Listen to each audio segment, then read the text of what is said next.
Hello friends, Gautam Kumar official smart trick में आपका स्वागत है। आज की इस वीडियो में जानने वाले ईएमआरएस एग्जाम के लिए कंप्यूटर से विगत परीक्षा में पूछे गए प्रश्न, जिसका चैप्टर 9 है इंटरनेट, जो आपके एग्जाम के लिए बहुत ही महत्वपूर्ण रहने वाला है। तो वीडियो के अंत तक बने रहिए और चैनल पर नए तो चैनल को सब्सक्राइब कर लीजिए।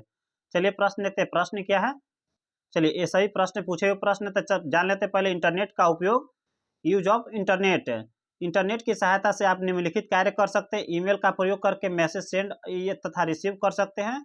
फाइल आदि को ट्रांसफर कर सकते हैं। वेब पर किसी टॉपिक को ब्राउज करके इंफॉर्मेशन प्राप्त कर सकते हैं। चलिए नेक्स्ट देख लेते हैं और क्या है। इंटरनेट पर कनेक्ट अन्य लोगों के साथ चैटिंग, रियल टाइम कम्युनिकेशन कर सकते हैं। किसी संस्था, व्यक्ति या गवर्नमेंट के डाटाबेस को भी सर्च कर सकते हैं। न्यूज पढ़ सकते हैं। इमेज, ऑडियो, वीडियो, एनिमेशन आदि किसी दूर बैठे व्यक्ति को भेज सकते हैं। चलिए और देख लेते हैं। वह कौन सा मुफ्त इंसाइक्लोपीडिया है जिसे उसका उपयोग करने वाले लोगों ने ही आपस में मिलकर तैयार किया है? तो विकिपीडिया है। किसी वेब पेज को रीलोड करने हेतु बटन को दबाया जाता है, रिफ्रेश बटन दबाया जाता है। दुनिया के सबसे पहला वेब ब्राउजर का नाम डोडर था और इसे डोडर द्वारा विकसित किया गया था। तो कौन था? वर्ल्ड वाइड वेब था। और इसको किसके द्वारा विकसित किया गया था? तो टिम बर्नर्स-ली द्वारा विकसित किया गया था। वर्ल्ड वाइड वेब था, दुनिया का पहला वेब ब्राउजर है। चलिए नेक्स्ट देख लेते हैं प्रश्न। इंटरनेट एक्सप्लोरर F11 में फाइल मेनू को खोलने के लिए किस शॉर्टकट की का उपयोग किया जाता है? Alt+F का प्रयोग किया जाता है। कौन सा विकल्प इंटरनेट एक्सप्लोरर ब्राउजर में वेब पेज का नाम प्रदर्शित करता है? Title bar. कौन सा? Title bar. चलिए नेक्स्ट देख लेते हैं प्रश्न। गूगल क्रोम में नए टैब को खोलने के लिए हम क्या दबाते हैं? तो Ctrl+T दबाते हैं।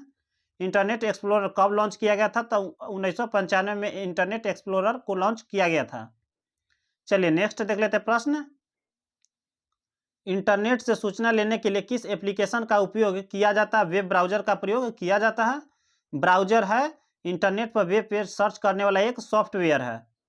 चलिए नेक्स्ट देख लेते हैं प्रश्न। एप्पल द्वारा कौन सा ग्राफिकल वेब ब्राउजर विकसित किया गया? तो सफारी को विकसित किया। सफारी क्या है? एक वेब ब्राउजर है। गूगल कंपनी द्वारा वर्ष 2008 की तीसरी तिमाही में एक नया ब्राउजर प्रारंभ किया गया, वह क्या था? क्रोम था। गूगल क्रोम क्या है? वेब ब्राउजर है। यहाँ से प्रश्न आपको पूछा जाता है, वेब ब्राउजर दे देगा ऑप्शन में और ऑपरेटिंग सिस्टम दे देगा, पूछेगा कि इनमें से कौन ऑपरेटिंग सिस्टम नहीं है या वेब ब्राउजर नहीं है। चलिए नेक्स्ट देख लेते हैं प्रश्न।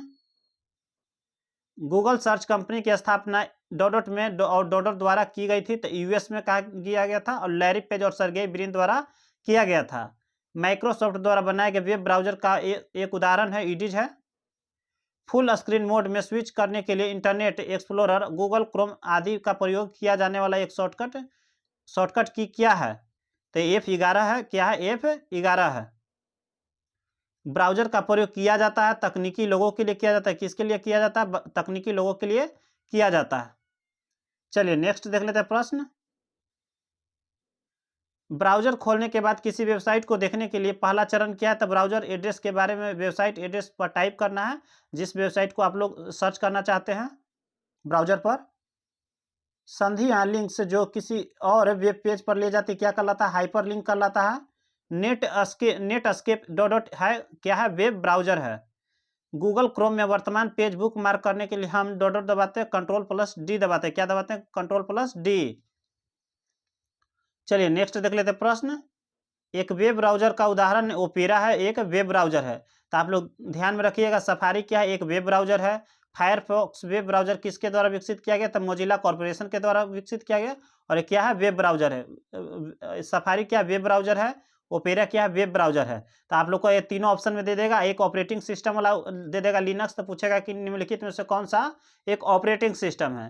तो इस तरीके से आप लोग ध्यान में रखिए। ओपेरा हो गया, सफारी हो गया, फायरफॉक्स, सब क्या है? वेब ब्राउजर है।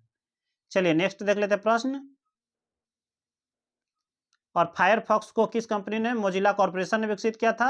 यूआरएन का तात्पर्य क्या है? तो यूनिफॉर्म रिसोर्स नेम से है। क्या से? यूनिफॉर्म रिसोर्स नेम से है।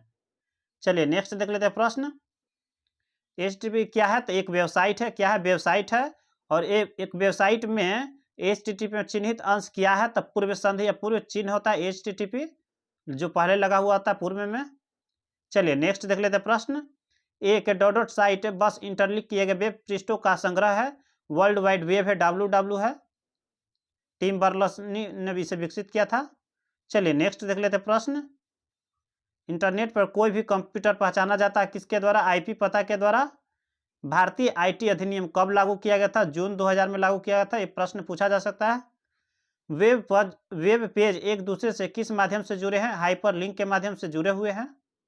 चलिए नेक्स्ट देख लेते हैं प्रश्न। गूगल क्रोम में नए टैब को खोलने के लिए हम लोग डोरो दबाते हैं तो Ctrl+T दबाते हैं। बीसीसी का मतलब ईमेल में क्या होता है? ब्लाइंड कार्बन कॉपी होता है। ये प्रश्न महत्वपूर्ण प्रश्न है। चलिए नेक्स्ट देख लेते हैं प्रश्न।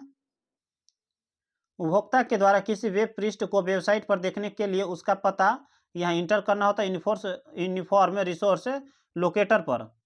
वेब एड्रेस के नाम से भी जाना जाता है यूनिफॉर्म रिसोर्स लोकेटर। चलिए नेक्स्ट देख लेते हैं प्रश्न। बहुत सारे नेटवर्क को जोड़ने वाले नेटवर्क के रूप में परिभाषित किया गया जो दुनिया के हर देश के उपयोगकर्ताओं को जोड़ता है। कौन जोड़ता है? इंटरनेट जोड़ता है। इंटरनेट का प्रवेश द्वार गेटवे माना जाता है, ब्राउजर को माना जाता है। यदि कोई ईमेल लिखा जाता है और किसी भी उपयोगकर्ता के पास नहीं भेजा जाता है तो इसे सामान्य रूप से किस फोल्डर में संग्रहित किया जाता है? तो ड्राफ्ट में। राइट आंसर क्या हो जाएगा हम लोग का? ड्राफ्ट। चलिए नेक्स्ट देख लेते हैं। आईएसपी का पूर्ण रूप क्या है? आई से इंटरनेट, एस से सर्विस, पी से प्रोवाइडर। इंटरनेट सर्विस प्रोवाइडर है आईएसपी। चलिए नेक्स्ट देख लेते हैं प्रश्न। कौन सा ब्रॉडबैंड कनेक्शन का एक रूप है जो साधारण टेलीफोन लाइनों पर कनेक्शन प्रदान करता है? क्या कहलाता है? डीएसएल कहलाता है, डिजिटल सब्सक्राइबर लाइन कहलाता है। पूरे नेटवर्क में सूचना प्रसारित करने के लिए किस नेटवर्क द्वारा रेडियो तरंगों का उपयोग किया जाता है? वाईफाई का। शब्द डीएनएस का पूर्ण रूप क्या है? डोमेन नेम सिस्टम होता है। डीएनएस का पूर्ण रूप डोमेन नेम सिस्टम होता है।